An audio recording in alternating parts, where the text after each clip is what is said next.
So Blake Tanner, welcome back to week 2 of Larry Watch 2019, 18. 18. What year is it?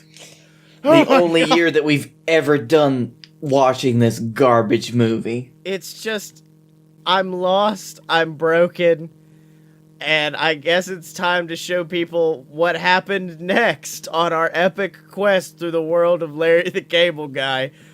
Oh God, Blake. Scotty, I think the important thing to take from this is that we are at the light on the other end of the tunnel, and that starting next week, we never have to touch this again.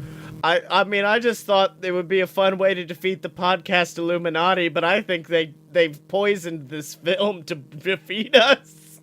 You mean that they made this film in 2006? Yes, to destroy us from within. Maybe. Is Larry the Cable Guy a member of the podcast Illuminati? We gotta ask. We gotta ask when I guess if we visit them. This might happen.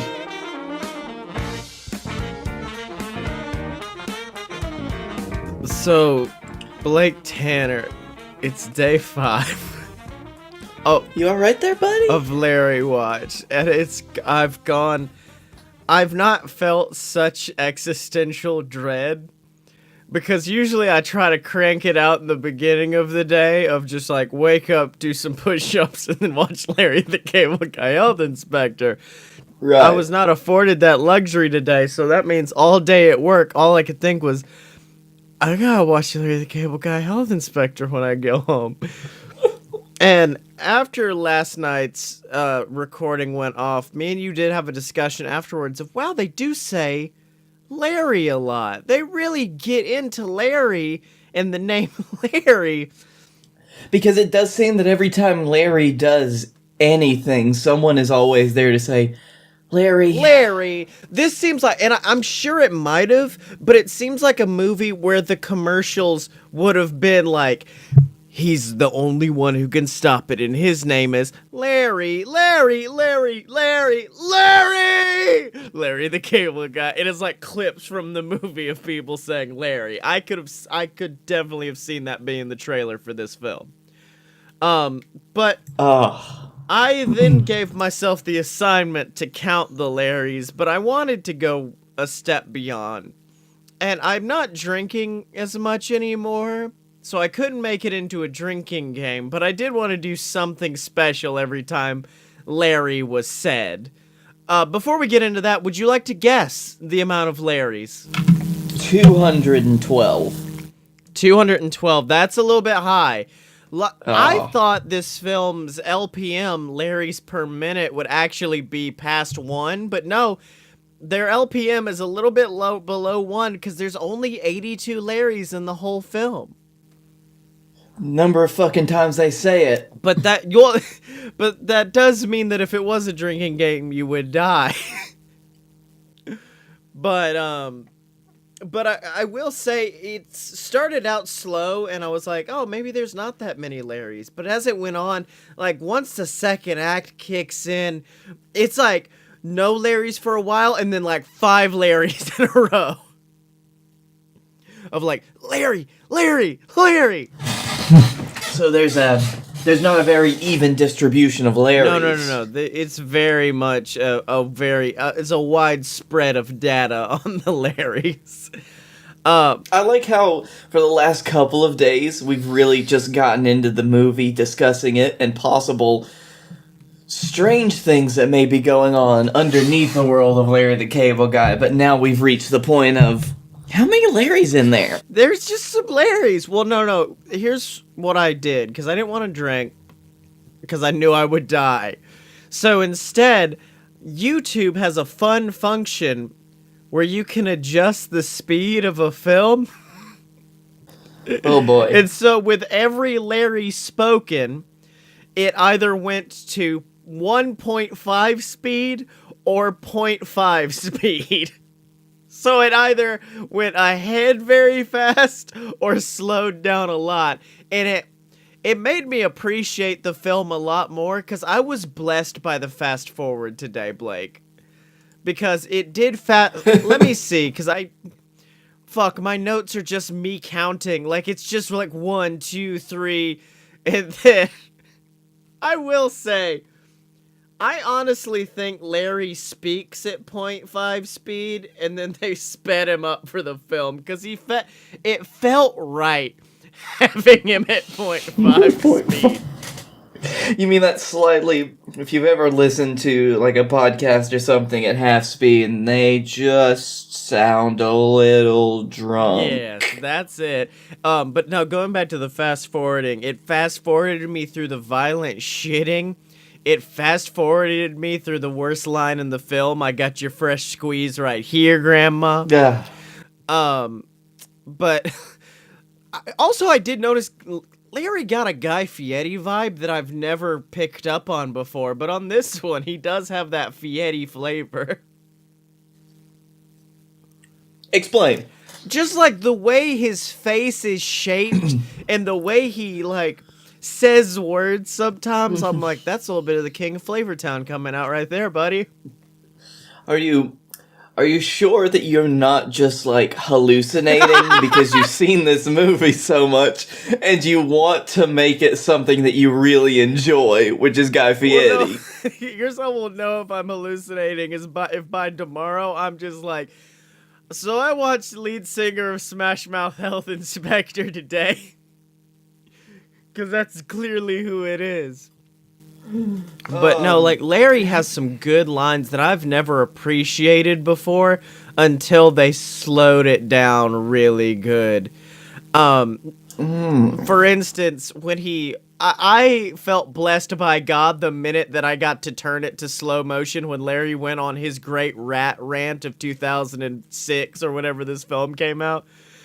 Oh, because yeah. it's just Larry being like, Norwegian rats, Rattus norvegigus.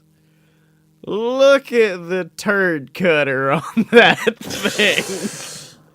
And it's just, when it came through in slow motion of, look at the turd cutter on that thing, I was like, oh no.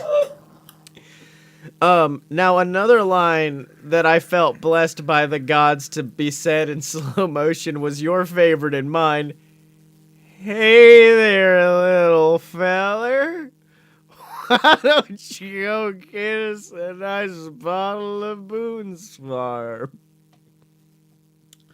But yeah, during that scene especially hit hard on the Larry counter, because he refers to the restaurant as La Larry, and she's yelling at Larry, and then she's like, La Larry is a fancy fucking restaurant, and I'm like, shit, I can't swap back and forth this fast, guys, come on. I just listened to the whole thing at double speed. Yeah. Also, I would like to take a moment of appreciation for I think her name is Iris Barr, the woman who placed, fucking the fucking little feller, because she knocks it out of the park. I originally thought everyone except Larry knocked it out of the park, but I found some problems with Jane's performance in today's recital. But every night, Iris Barr bringing it as fucking, I'm gonna keep calling her little feller because I don't want to think that hard. No, she did seem like she was extremely committed to what she was doing compared to Larry, who is just being Larry. Yeah. Also, I will say, I'm starting to get more in the Big Shug and Larry are former lovers relationship, because, like, there's a line, and I don't know if you noticed it, because it's a buck wild line to say in general, and it's, I fried the hold on. Sorry, broken me. It's, come on, Larry, and Big Shug's trying to cheer him up, and he goes, I fried the coleslaw just how you like it. And even I did notice that line. And even my father was like, how the fuck do you fry coleslaw? But no, like, that just seems like something that former lovers would know about one another, is how they like their slaw prepared. Hey, Scotty. Oh no. Do you want to know what the second Google search, like, autofill result For is? what? Fried coleslaw? Fried coleslaw? The first one is fried coleslaw with sausage. The second one, fried coleslaw keto. Oh, I was hoping you were gonna say fried coleslaw. Fried coleslaw. Larry the Cable Guy health inspector. Apparently it requires 2 slices sweet hickory smoked bacon, 6 cups very thinly sliced cabbage, 1 tablespoon of sugar, 3 tablespoons cider vinegar, 2 tablespoons water, some salt, and celery seeds. Big Suge's trying to kill Larry. Good God. That's so much. It looks interesting. Also, have you noticed that Larry just sometimes, it's not just an accent, he just says words bad. Like, at one point he's trying to tell, Amy, which is what Iris Barr's character's name is, but that's not what they call her, trying to tell Amy that she got balls. There's no L when Larry says it, though. And then it was also in slow motion, which made it better. It's just like, hey, you got balls. You got a lot of balls. Do you think this is the time that we should bring up for anybody that doesn't know, if you've ever heard Larry the Cable Guy speak, because the accent that he puts on in his act is not his real accent. Well, not only that, I feel like I don't know if he tried to tone it down or tone it up for the films. It's almost like he has a knob on it and he's turning it through scenes. Now, you did say you didn't watch the opening. Instead, you opted to watch the last 5 minutes that you missed from yesterday, and that was it. I did. Any new discoveries? Any new loves? I enjoy the dichotomy of Larry's character and the fact that he is a fun-loving dude at some points where he does act nothing like a professional health inspector. But the moment that his young ward comes in for a successful hug at the end of the movie, he's like, no, I can't do that. No. It's because he's fucking with her. Like, I think he's finally got, I wrote this down today, too, and it makes me mad how charming the end of this film is. Because, like, the whole film he's calling, I keep wanting to call her Tatlock, but I know that's Biff Tannen's name. What's her name? Amy Butlin, that's her name. Butlin. Butlin. But I've never thought about it for more than 2 seconds, but her character's name is Butlin. Oh yeah, there's a line earlier in the film where she interrupts him and Jane's first encounter and he goes, "Damn it, why are you always buttling in?" That's funny. You know, because your name's Butlin, it sounds like you're always buttling in. Anyways, and then they leave, and that's the end of the scene. But yeah, no, the end of the film is very charming because, he's like, "I want a promotion." "Don't press your luck, pal." "Not for me, for the girl." And then he points at Butlin, and then it's just like, oh, he realized it. And then they had like the playful moment of, "Hey, wait, I don't hug dudes." And then it's so nice and sweet. What was that moment where he's like, no, not a promotion for me, a promotion for the girl. And then Big Shug is over there. He's like, "I thought you told me she was a boy." Now, see, wait, hold on. That's another quiver in my fucking arrow sack of Big Shug is bisexual. So wait, instead of Big Shug, he's bi Shug. He's bi Shug, and it's because earlier in the film he knows that she allegedly thinks that she's a guy because of Larry. He still makes eyes at her, meaning that it don't matter. He would go for it. So Big Shug, I think, is bisexual, used to date Larry. Wheelchair guy wants to date Larry, but unfortunately can't. Like, there's a lot of romance behind the scenes in this one. So everyone wants to fuck Larry? Everyone wants to fuck Larry. That's the mission of this. Except for Big Shug, who wants to fuck Butlin, no matter what she is. Well, that's because Big Shug's already been there, done that. Yeah. Now, I will ask, did you... Do you think that Larry sung Big Shug the song? Oh, of course he did. Or what? Or do you think it was like in the film where he just pulls out a guitar, is like, hold on now, and then Big Shug just leaned in and started kissing him before the song could even be sung? Shut up, honey. I don't want to hear that. I don't want this bullshit in my life now. Now, I will ask, did you watch the credits? I stopped as soon as the bloop started. No, because they're not bloops. I know what you're thinking. I know you're thinking they're bloops. They're not bloops. Because there's scenes of, like, Big Shug and Butlin out on a date at a fair. There is, of course, the infamous Big Shug and Larry almost kissing scene. Yep. And there are also some alternative cuts. Because there's a scene earlier in the film where they're both like, I don't like her. I don't like him. Like, back and forth. And, like, she, there was something, she says some dumb line about turds or something that Larry said, and she's like, I don't understand what he said because I'm a analytical person and I didn't learn about this at Yale or whatever. But my genuine favorite line in the film comes in the credits. Mm-hmm. Or at least the most clever line from the film is in the credits. And it's, me and Larry went there earlier today, and he mentioned something about a Richard Gere ordinance because he said his back door wasn't rodent-proof. I am not sure what this is about.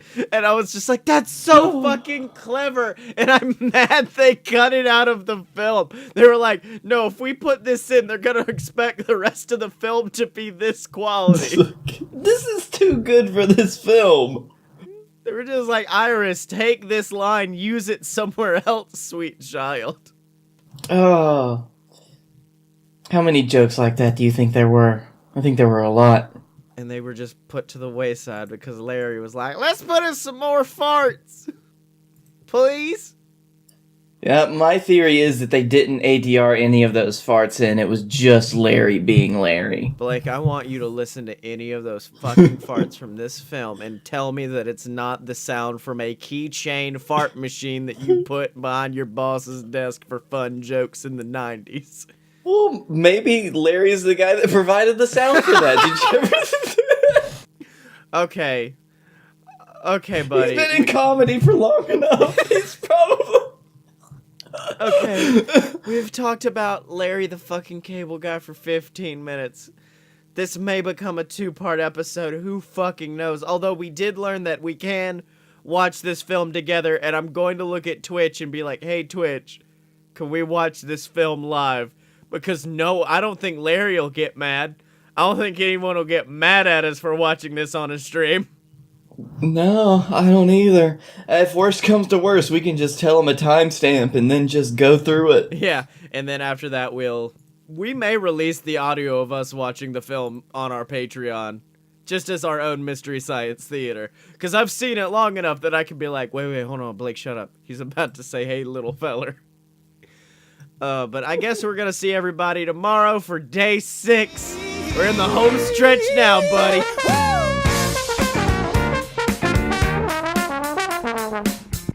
So Blake Tanner, I'd like to talk to you today. No. I'd like to talk to you, Daddy, about a website. Not a man named Larry the Cable Guy. We've done that tonight. I'd like to talk to you about a website called Patreon.com, because that's a website where all these people can support us for our horrid efforts into the world of Larry the Cable Guy by donating a little bit of cashola our way. It's a monthly subscription for the price of a cup of coffee. You can. Do you mean patreon.com/aloadofbs? Oh, of course, patreon.com/aloadofbs. It's where you can support us. You can get access to our exclusive Discord where you can hang out with the BS boys and chat. We ask questions. And then, of course, in addition to that, you get shouted out on the show of your choice every single week, like the Patreon saint Deborah Moore, like Scott Moore, like all of our favorites, all over at patreon.com/aloadofbs. But other than that, Blake, is there anywhere else if people want to support us they could do it? Do you mean merch.aloadofpurebs.com? Yes. .com. I know I'm asking you to do this very drunk after watching Larry the Cable Guy Health Inspector, but I have faith in you. Well, I will say that merch.aloadofpurebs.com is the place where you can buy all of our sweet merchandise, and not just for the BS podcast. You can buy it for all of our other podcasts. You can buy it for Fight Boys. You can buy it for Opposite Attractions. All of us, we have different and varied merch, a lot of different shirts. We have some other stuff, like you can get the BS Boozy Sippy Cup. We got cups. We got cups. And every show that we do, including Fun Fiction, including this horrible garbage show that we're doing called A Load of BS, we have our own special shirts, and actually, we have our own Christmas holiday attire, don't we? Wait, that's not Christmas, that's Harry Potter. Anyways, yes, that's right. Just for the month of December, we've got exclusive BS Network ugly Christmas sweaters, one for each show. There's a Load of BS one, a Fun Fiction one. Collect them all, ladies and gentlemen. They're all underneath the tab labeled Christmas at merch.aloadofpurebs.com. And finally, I'd like to, you know what? I wish there was a novelization of this film, Larry the Cable Guy, Health Inspector. Oh no. And then someone could just read it to me. That way, on my way to work, I could just listen to it and don't have to worry about sitting down and watching it. But there would be 2 pages devoted to the scene where Larry sits on a toilet. No. And then he grasped the porcelain throne and sat down upon it. Of course, it would be read by Larry the Cable Guy. But if you want audiobooks like that, you can get it at audibletrial.com/bsnetwork. That's where you get a free 30-day trial of Audible. You get access to hundreds of thousands of audiobooks just for 30 days for free. Ladies and gentlemen, you can get my books, Queasel Corp, Risen, BS versus the Gods, a book about me and Blake. So make sure to go over there, check that out, ladies and gentlemen. And I guess it's time to get back to talking about this Dookie film, Blake. You think people will notice that I used the same exact thing 2 weeks in a row about asking them for money? Probably not. We don't have that many listeners. It'll be fine. Get her done. Oh, shit. So did you watch the film today? Let's see. Hold on. I got roughly 9 minutes in. Blake Tanner! At least if you're gonna stop early, be like, I got 2 seconds in when Larry's violent yellow piss hit the bottom of the bathtub. There was that, yep. Did you at least get to see the worst line in cinema history? There were some bad ones. Which one? Oh, the one that every time makes me want to vomit, and it's Michael from Mr. Michael Papa John, and it's got your fresh squeeze right here, Grandma. God, it hurts me physically every time he says it. Now, Blake, I will say today's viewing was the most painful of all of them, to a point where at some like well, like with you, the other day you were talking, you're like, oh, I was looking at something on my other screen and only like darting back at the movie. I was like, no, that's disrespecting what Mr. Daniel Whitney set out to do in the film Larry the Cable Guy, Health Inspector. So I was like, I'm going to watch it. And then finally at one point I was like, what if this is you low-key putting me on blast for not caring about this trash movie. Oh no, because today I fell right in line with you as like halfway through I was like, wonder if they have any cherry-flavored vape juices on Sample Box. Let's go check this out really quick. Oh, God. So, no, literally nothing made me happier than knowing that this was the last time I had to watch that trash garbage film on my own, because I'm going to subject you to it tomorrow. That's fine. I think it'll be much easier to get through together, and also I am going to buy a new bottle of whiskey before tomorrow. You know what I noticed?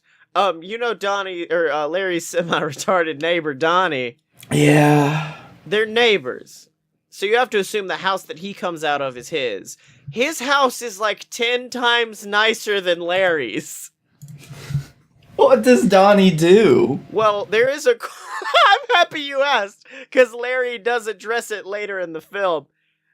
his job's ripping up tickets at the movie theater, mopping things up, like, and he just got the job. So I don't know how Donnie got a house before this. Well, actually, he was a theoretical physicist. Yeah. And then an experiment went wrong. No, Larry just hit him in the head real hard with a soccer ball. Soccer ball. Dickweed.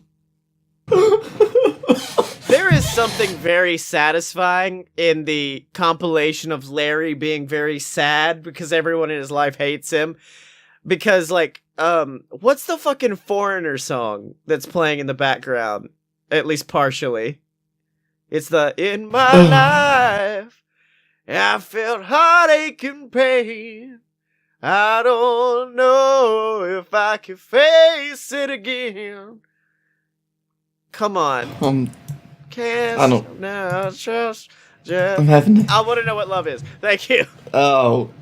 Okay. But that's... I could not remember that song to save my life, and I did try to skip ahead in on my YouTube, and it did just as soon as I hit play. Larry! Larry! That was also the really bad thing about today's viewing, was the fact that I didn't have any gimmick. Like, I didn't have watching it with Nickelback or my family. I had no safety net keeping me in place. I just had to watch a film. So this is really the first time that you have had to watch it since day one. Yeah. Just unimpeded by anything else. But, like I was saying, there's something viscerally satisfying about Donnie with Foreigner in the background going, Dickweed, and then the music cutting. Perfectly cutting after it happens. Scotty, real quick sidebar. Next year when we do this, because we're doing this next year now apparently. Wait, what? Okay. Can we do the Sasquatch Gang? Yeah, sure. Nice, okay. It's got Justin Long in it, like, for about 15 minutes of the 90 minutes. Now, man, it was just really bad this time. I don't know what it was. I guess it was because I didn't have any gimmicks, but, like, my hatred grew to a point where, like, you know me, I was arguing the case for Larry multiple times. Just a few scant days ago. This is the first time where I just was like, Larry is a horrible human being. It started with a simple question. Is he a bad person? Like, I understand in the film, he's stupid as fuck, but I felt like his soul was pure. Like, he didn't know what he was doing was bad. But then there's, like, small hints that reveal that he's, like, a cheater. Because there are multiple scenes where Larry is just like, you got any enemies? No? What about strippers that said you'd buy them a new pair of titties after going out and having too many drinks at the bar one night? And then, like, he goes through that. He talks about cheating with someone's wife at the at the NASCAR shootout. Larry. And then, of course, this is the line that tipped me off that Larry's not a good person. And it was, Jane's trying to break into the, or not break into the house, but, like, get in the house. And she goes, Larry, open the door, I'll call the police and have them break it down. And he goes, hey, that ain't the first time I heard of that. But it is the first time I ever heard a woman say that to get in the house. I remember that line. I was like, whoa. That was bad. It hit me today. What I think has happened here is that when you started doing this, I'm not going to put myself into this. It was with a veil of hope and excitement that you could find something within this trash movie that I had already written off. It was almost as if my firm denial of any of this movie being good only just rallied the troops, really wanted you to make something of it, and now that is gone, that is dead, and I can truly welcome you back into my arms, my friend. No. I mean, no, it's bad because it's still, like, in my brain. Like, they're just saying, like, I think I called someone y'all or something. Like, I just said something very Larry-esque, and I was like, oh, no. No, that's what it was. I called someone a dickweed, and I was like, oh, no. But not only that, there were points during the film where I was quoting it in sync with Larry. Like, oh, buddy. Like, I was sitting there like, hey there, little feller, syncing that one up perfectly. Syncing up Autistic Choir Boy at the American Idol. Like, I just kept going off on it, dude. Oh, man. I don't know, man. At least tomorrow, I'm happy it's almost over. I will say, this is the first time, and I've heard it before, but since watching the film, I forgot what Larry's voice sounds like. And Yeah. I realized this is where my Fieri thought from the other day came from. Because his normal accent is very Fieri-esque. Like, if you pitch up his accent, make it higher, it sounds like Guy Fieri. Because they've got that gravelly in the back thing.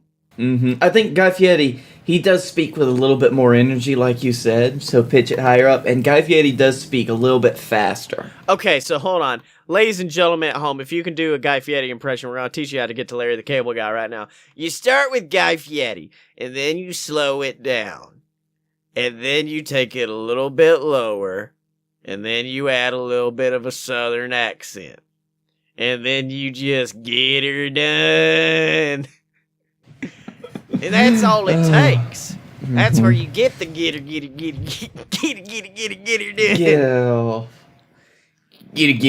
done done get her done Okay. get her done done get her. Now, there was a moment earlier where I've recorded 3 podcasts in a fucking row, Blake. I did Fun Fiction, Op-At, and now this. And I was describing to Jim the best scene in the film, which is, of course, where I don't know if you translated the French, but I did, where Jane in French tells Larry that she's going to make him squeal like a stuck pig. And then Larry goes, and it's creepy because I figured out with my camera how to do it the exact same way Larry does it in the film. Oh no. But that sounded dirty. Get her done. Oh, Like, that was scary. it was scary. It was like the devil took me over. Oh. He's part of me now. We need an exorcist in here. I was so happy that before this week, this horrible No, week. you could just stop it there. I was so happy before this week, because that's where I'm at right now. I had almost completely forgotten this movie existed. I was okay with the spot that it held in my heart, which was nothing. Yeah. And now you have created this patch, this splotch in my memory that will last until the end of my days, and that is called Larry the Cable Guy Health Inspector. Well, not only that, if it does go away, one day you'll just be like, well, let me revisit some older episodes of A Load of BS. Get her done! Oh shit, there it is! I will never do that because of this. Let me see, what other notes did I have? Oh yeah, fucking Jane. She just doesn't want to be there. The actress playing Jane, like, there are lines where it's like she's whispering to hide the fact that she's in the film. Like, maybe if I say the line quietly, no one will know I'm in this garbage film. Larry, please, I'm just gonna... But see, here's the thing, because she didn't commit, she doesn't have my respect. Because Iris Barr did commit and just said, this might be a trash heap, but I'm going to do what I can with it. I'm going to build a mountain out of this shithole. I respect her for that, and I appreciate her. Fair. Also, another actor who I really appreciated in this, fucking Biff Tannen. Because he has a very one-dimensional character, but he plays it so well. I think that the thing is about his character, or not about his character, but about the actor. I don't know his name off the top of my head. Yeah. I listened to his stand-up. It's very funny. It's it's very samey, but he always commits to everything he does. Yeah. Like, in his stand-up that he does, in anything, like, comedy special that I've seen him in, and I've only literally seen him in Larry the Cable Guy Health Inspector, Back to the Future, and probably some other Larry the Cable Guy level movies. Yeah. But he will always stand out to me as, like, That's Biff Tannen. Well, it's not just like it's not that he hates Larry. I mean, he does hate Larry, but there's like levels to it. There's a charisma that he's got that I appreciate. Because that character could be easily hateable, but no, I still like him by the end of the film. I root for him to punch Larry in the throat.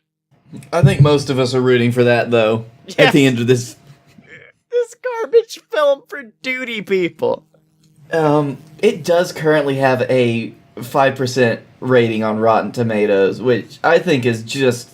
That's an achievement right there. I don't think that's fair. I don't think it's fair. I think it deserves at least a 15. I feel like it deserves at least 1 star out of 5, which would be 20%. That's an opinion. That's okay. It's not that bad of a film. It's bad. It's really bad, but it's not 5% bad. It's still well done. It's still like artistically shot. It's just a lot of bad decisions were made along the way. And also, I'm not sure that the script was all in one piece when they filmed it. Because there are some times where, like, it seems like there were lines cut out in random bits of scene. That does not speak to, like, a well-done movie, though. So, the cutting room... shut up. No, I'm back on the hating well. I'm just saying there are very good things you can take away from the film. The script is not one of them. Like, there's a scene later on where Larry's confronting the mayor, and the mayor fucking freaks out immediately. It's not just like a, "Hey there, mayor, how you doing?" And then the mayor being like, "Larry, what are you doing here?" Like, that's what it is. It's straight up, "Larry, this is insanity. Why are you coming and trying to attack me here? There's security guards all over the place." And I'm like, what the fuck? Just say hello to him at first. And then, like, he's like, "Well, look, don't tell my wife that I cheat on her with multiple women online. Can I do anything for you?" And then Larry goes, "Well, I'd like some bowling shoes down at the bowling alley, free rentals. I can get you that. What does that have to do with you putting me up for the job of health inspector?" And he's like, "What? No." And I'm like, wait, what the fuck? It's literally as if there was a whole page of script. They got ripped out of the book, and they just said, "Fuck it, keep going. Just keep that line in. It'll work." That's why I believe, to me at least, and I think a very critical thing is a bad, like, you can't save a bad script from itself. Unless you let Larry off the leash. Which is, I think they were afraid to let Larry off the leash and just get her down. No, I think they let Larry off the leash a couple times is the thing. And then Larry started saying some shit. Have you met... I feel like Larry is an intelligent individual with problematic views. Exactly. But... that's a scary thing. Get her done. But... if it helps you any, the audience score is 51% liked it. See, there you go. It ain't bad. 51... It's the damn Hollywood critics is what it is. They go onto their computers and they be talking about the film, not appreciating my Larry's Class A comedy. You okay there, buddy? I'm perfectly fine. Me, Scotty Moore, here on a load of bees, here to talk about the greatest film of all time, Larry the Cable Guy Health Inspector. Because I'm Larry, and I'm the health inspector. Just gonna get my exorcist on the phone now. Get her done. Get her done. So, Blake, we did it. We did it. After a week, or not as much of a week. Well, I personally have conquered Larry Mountain. After watching it only once the whole way through, I do applaud your efforts. I actually want to ask you, as we start out, how do you feel now that you've watched it 7 times and that you are never bound to watch it again? I feel good. I feel like I have a lot more time to do things in my life now. I feel like I'm not committed to these things. I may watch a better movie tomorrow. That's good. You have time. I could cry right now. I'm like, damn. Oh, buddy. We can also say that we did record our final viewing, and it will be available to all of our lovely patrons on patreon.com/loadofbs. So basically, all the people we want to torture, like Ghazi. Well, no. Here's the thing: it's basically a podcast that can be played over Larry the Cable Guy Health Inspector. Because we did come up with this nice theory that just listen to it and don't watch the film, and then send us plot synopses for what you think the film is about based on what we say. We did go off on a lot of tangents that kind of stand on their own. I mean, well, not only that, we did figure out the Big Shug Larry relationship once and for all. Did you now? In your opinion, did you think which did you think that they ended copacetically? They both thought they should be friends, or did you end up agreeing with me that Big Shug was left by Larry and is now trying to give him free food to lure him back until he meets Butlin, his true love? I still think that with Larry is kind of friends with all of the restaurateurs in town that he likes that do have good restaurants. Now, hold on. That's not to say he doesn't fuck all the other ones, too. He could be with Sakamoto and Not to say, but there is only one where he goes backstage that he likes. Oh, yeah. Where he goes where the sausage is made, where he willingly wants to put himself in that situation. Well, not only that, Big Shug is the only restaurant he eats at. He does. I mean, he has a little bit at Sakamoto's, but not like a Big Shug level. And he doesn't eat fucking anything at the Moroccan restaurant. He's like, nah, fuck this. I mean, he confides in Big Shug. I mean, it's because they're so close after... Yeah. How long do you think it was? How long do you think they were together? Oh, it's been... Larry probably met Big Shug, like, his first time in the health department, like as he was making his rounds around all the restaurants. Wait. What if Larry started out like Butlin and was very by the books and very like intense, and Big Shug was the first one to ever make him break his code? I find that so hard to believe, but I want to join you in this. Well, no. Cuz think about it. If Larry was like Butlin, who does Big Shug fall in love with at the end? Butlin. Because he reminds him of that fresh-faced Larry that he used to know. But there's that thing. Big Shug is not a trash man. He's not a garbage person. He's not. He's actually a very respectable dude. Now, wait. I think I just... Okay, no. It is Big Shug's mother at the end, correct?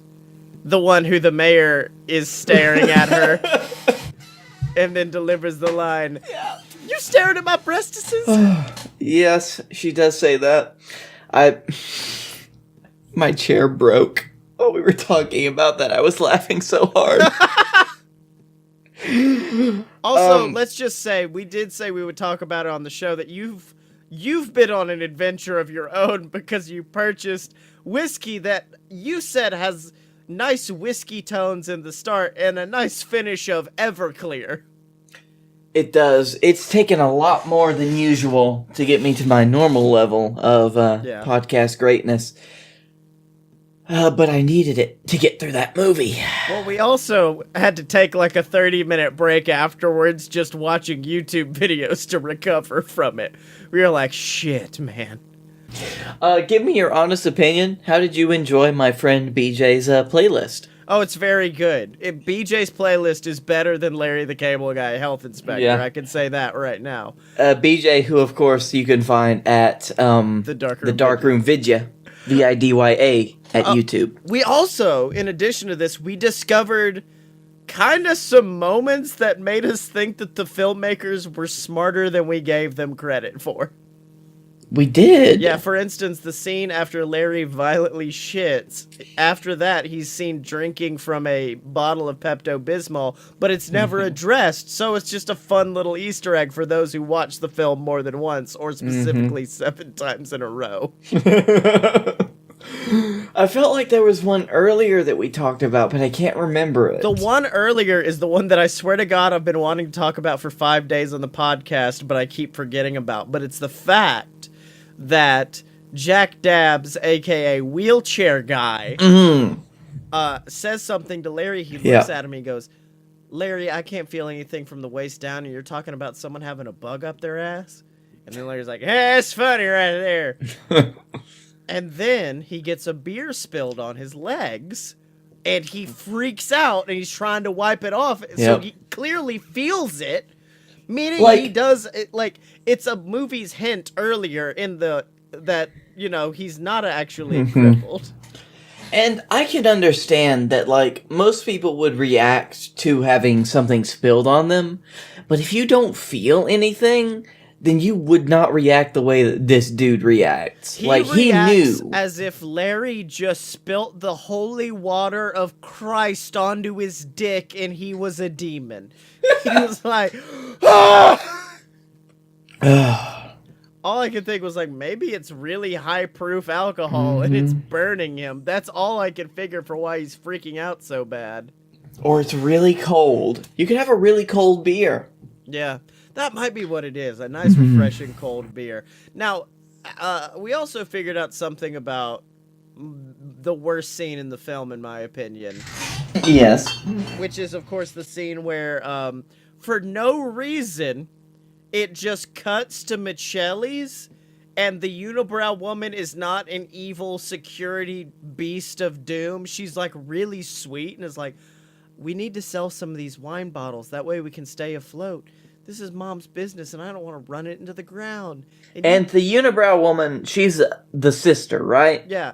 And she's, like, really sweet. She's just like, you're ashamed of me. Why are you ashamed of me? And then, of course, ends with her being like, look, just stick with me, and, we'll be fine. Don't worry about it. And, like, there's a knowing smile between them. And she immediately turns evil. Like, not just kind of evil, like, super evil, and we realized why. It's because they wanted this film to pass the Bechdel test. Yep. And so, let me find the exact rules of the Bechdel test. I know it has to be a scene, have 2 women in it. The film's got that. They talk to each other about something other than a man. That's the entire test. And this one random scene is the only scene in the film that passes the Bechdel test. The rest of it is all hot garbage. I thought that there was a time limit too, but no, apparently not. Yeah. So Blakey Tan... Which means the Bechdel test is bullshit. Oh, it is. But... it's your first time seeing it all the way through. How'd you like it? A Quiet Place does not pass the Bechdel test. A movie about being very quiet and not speaking. Well, I mean, to be fair, it's not saying that it's a good film or a bad film. True. It's just saying it's a film that doesn't pass this test. The way that I felt about this movie, going back to what we were talking about. Yeah. I think it is a good, bad movie. Oh, okay. The way that the Flophouse describes it, in that you have a good time watching it with friends, you don't have a good time watching it by yourself. Oh, no, 100% I did not. Because, of course, that was me yesterday. And I was like, oh, this is hot ass. So in that, I will replace my feelings of Day 6 and say this deserves at least a 15% on Rotten Tomatoes critic scores. Thank you. I feel like this is all I feel like a kid again. I'm so happy. I've done That's it. I've turned you to a 15%er. That's a deep cut, and also I had to be very drunk to get to there. Okay.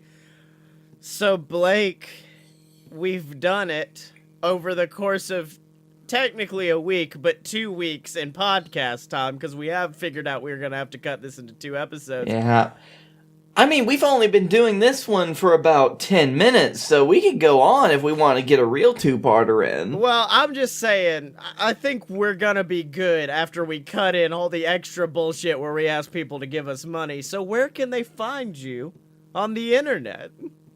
You can find me at Blake A. Tanner on Twitter. You can find me at the Darkroom Vidya on YouTube. That's Darkroom Vidya.